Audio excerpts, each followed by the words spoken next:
Welcome to the Team Engagement Podcast, where leaders of teams share their insights. Brought to you by Blue Sky Business Consulting. We discuss 5 questions in about 15 minutes. Hello, everyone. Very grateful to have you here joining us for another episode of the Team Engagement Podcast. And I'm very excited to welcome our guest. This is Julie Delong, coming from South Jordan, Utah, and she is the co-founder and COO of Backyard Bookkeeper. And we are very excited to have you here, Julie. Thank you for taking time out of your schedule to join me. Tell us a little bit about Backyard Bookkeeper and some of the things you do. Yeah, thanks for having me. So Backyard Bookkeeper has been around 16 years, and we provide, obviously, bookkeeping services to businesses all over the country in all kinds of different industries. Bookkeeping encompasses quite a bit, everything from the simple data entry to more of the higher level work, including like financial controller kinds of services.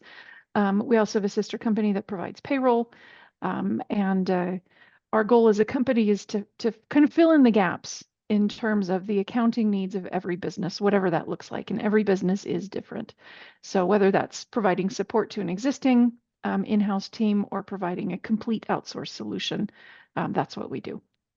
Fantastic. Very important work, especially when it comes to tax time and everybody wants to know definitely. How you do and settle up with Uncle Sam there. So that's awesome. All right, Julie. Well, thank you again. Appreciate that. And let's jump to our questions here. Our first question, as a business leader, how do you know when it's the right time for a business to pivot? So I was thinking about this question. I think there's a threshold of frustration.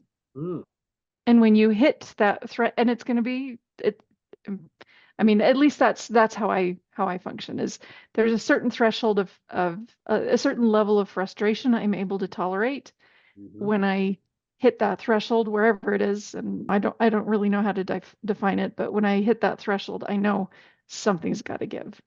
And that's when we start looking for a different strategy, when maybe it's bringing in a new person or doing something totally differently. But I'd say frustration is my benchmark. That makes a lot of sense, though, because we have a lot of people in the business world that kind of keep banging their head against the wall, thinking that things are going to change. And that old definition of insanity, keep doing the same thing over and over and expecting different results. So yeah, there is I think that's a good measurement, a certain level of frustration that you start to bump up against. That's probably an indicator that it's time to reevaluate and either re-strategize or do something differently and try and improve the results. So I like that. I think that's a great response. So very good. Yeah. All right. And if you would, question number 2, share with the audience one of your company's core values and then how that value helps you make business decisions. So I'm going to share something that makes us unique as a company. One of our core values is that every business, no matter how small, deserves good bookkeeping. And a lot of the conventional advice when you're trying to grow a business like ours, a service business in particular, is basically to go looking for the higher and higher ticket clients. And there's definitely a place for that. I'm not saying that it isn't, that there isn't, but I hate turning people away. I don't like, I don't want to price ourselves out of the market. I always want to have a service that is well suited to the really small businesses, to the micro businesses, to the nonprofits who are just getting their feet off the ground. Nonprofits in particular are susceptible to bad bookkeeping because they're reliant on volunteer work very often. And so they'll hire someone who maybe has a little accounting experience or someone who is an accountant by trade. And both of those things can be really disastrous for bookkeepers. Right. So I really want to make sure that we have an offering that's suitable for those businesses. So in terms of how that's driven our business development, it means that we really try to keep things simple. And it's been good for us because we have to find a way to be able to service those clients efficiently in a way that they don't become that we're not running a loss on those clients. And I think we've gotten pretty good at that. You really define like what's simple, what can be automated, What are the recurring tasks? You make a checklist for your bookkeeper. These are the things that need to be done every month. Let's just get them done as quickly as possible, double check to make sure it's right, and deliver to the client. So I think it has really our decision to embrace that value and to not constantly look for basically stop looking for richer clients, but serve the clients that come to us. That has made us better, a better company and able to work much more efficiently. Thanks for sharing that, because that is a great example of identifying a value for a company and then how to align that with the decisions. So I love that you shared that, because it makes a big difference if we're not proactively and intentionally thinking about the value system that we want our company to have, and then how that's implemented throughout the company.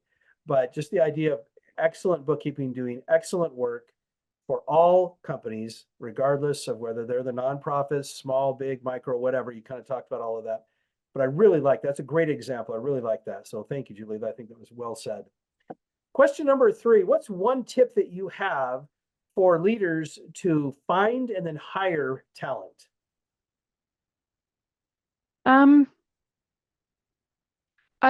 You have to define your non-negotiables and then stick to them. So one of our non-negotiables when we're hiring bookkeepers is we only hire bookkeepers who really like bookkeeping. We do not want people who are like maybe going to school for something totally unrelated. We tend to get a bunch of applicants who are like going to school for cosmetology or medical assistant programs and things like that. And they're basically looking for an easy side hustle that'll bring in extra income to get them through school. That's not who we are, right? In order to do the work that we do, we require people who are going to do good work. And that means you need to take some pride in it. You need to enjoy it. And frankly, bookkeeping can be boring sometimes. So you have to have enough of an interest in the work and that will sustain you through those time periods. And so that's the very first question that we ask our applicants is, why do you like bookkeeping? And then we basically reject anybody who doesn't give some kind of enthusiastic answer about why bookkeeping is fun. Yeah. So decide what your non-negotiables are, and that's going to be different for every position. What are the things that you must have? If you must find someone who knows a particular software in order to do the job that you need to have done, make sure that's a non-negotiable. Ask it up front and reject anybody who doesn't fit that profile. Just reject it immediately. Don't think about it twice. Just do it. And that's really going to cull your candidates down to the bare minimum, but it means that you'll have more chances of finding somebody who sticks around. It's really, yeah, go ahead. Yeah. One other thing that I would add is, if and I think this is probably true of most companies, if company culture is important to you and having rapport within your team is important, give extra consideration to in-house referrals. Even if it's family members, friends, neighbors, like, hey, I've got this other person I think would work really well. Definitely take those more seriously than anybody else. Great advice on both points. Going back to, I really like how you said it, defining those non-negotiables, because that is a real critical key. Because when you're hiring, you may find somebody that you like and that can do the job. But in your example, if you find somebody that really not a long-term fit, that's probably not what you're looking for. Somebody that's going to do it for 6 months while they're finishing whatever schooling they're doing, just to go do something completely different. I suspect, you didn't say this, but I'm going to make a little bit of an assumption based on my knowledge of you, that you want your bookkeepers to have a long-term relationship with the client and to be able to understand and get to know them. And so if you're having constant turnover because somebody doesn't, that can really kill your client relationships. Definitely. Yeah. Great advice. Great advice. Thank you for sharing that. All right. Question number 4. In your company, how do you identify and then develop strengths within the company or the employee base, or however you define that? with our work and what we do, our bookkeepers are exposed to a lot of different clients and a lot of different varieties of work. And so this actually comes pretty easily to us. We give, yeah, I mean, just as we're dividing up work and giving people opportunities to try different things, we'll have one person who ends up with like 3 HOA clients. And then that's our new HOA expert, or someone else who's got 5 e-commerce companies. And then that's someone that we tend to refer to as, here's our e-commerce expert. And we encourage collaboration within our team. And so we'll send maybe another e-commerce client comes in and gets assigned to somebody else. And we'll say, hey, go talk to this person because they've done it before. So we encourage people to help each other. And we try to give people opportunities to develop those specialties. I really like that. You've got a great strategy because it makes a lot of sense. First of all, you give somebody some experience that has some experience, you can give those to them. And when they hit their capacity, you're ready to hand that type of business off to a different bookkeeper. They've got a little bit of a support system there. And so you're constantly building them up. I love that. That's a great approach. Well done. All right. Last question. Tell us a little bit about your first job. So my very first, like, what I considered to be a real job at the time, I was in high school, and I got an internship at the local library. And I loved it. It was fun. I just reshelving books and cleaning them. Like, there's a special solution that they have that you can wipe the books. Like, I don't know if you've ever noticed, like, hardbound books often like accumulate this black grime. So cleaning the books, I really enjoyed that. I had to work 50 hours and I received a stipend of $50. Oh my And God. I just thought that was great. It works for you, So right?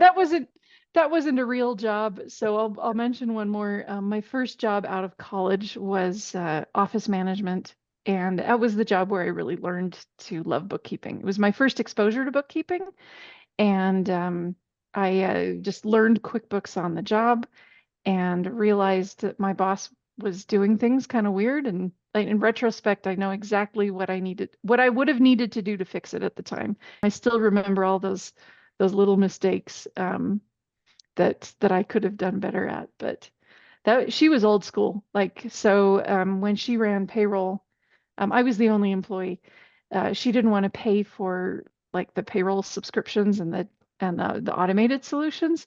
So she literally had printed out the tax tables from irs.gov and would like, this much in wages, this is federal withholding. Anyway. So Wow. She was super old school. So yeah, that was my first adult job, rather. Well, that's great though, because this is part of the reason why I love asking this question, because depending on the person, that first job becomes critical. It either cements what they want to do, which it kind of did for you. Hey, I love bookkeeping, I love doing this, and that became your whole career, and you've turned it into your own business. And then you've got the other end of it, where you've got people that they have their first job and they absolutely hated it. And it's like, I want to do anything except that. So it's like anything but that. So Yep. that's funny. Formative experiences, right? Right. Oh, that's great. Thank you for sharing that. Julie, thank you again for taking time to be on the podcast today. How can people find you? Probably email is the best way. Julie at backyardbookkeeper.com. There's 2 Ks in bookkeeper. You can also reach me on LinkedIn. I'm not great at checking LinkedIn. At least I've got an assistant helping me with my inbox. So that's why I say email is probably better. Okay, So. Very good. Well, thank you again. And thanks to everyone who is joining us for the Team Engagement Podcast every week. We look forward to it each time, and we appreciate your support. We wish everybody a great day. This is Sean Richards with the Team Engagement Podcast, where leaders of teams share their insights. For more ideas, go to teamengagementpodcast.com. We also invite you to follow or subscribe to our podcast wherever you may be listening or watching. Is your business thriving? Go to tbs-score.com to find out. Thanks for joining us today. Have a great day.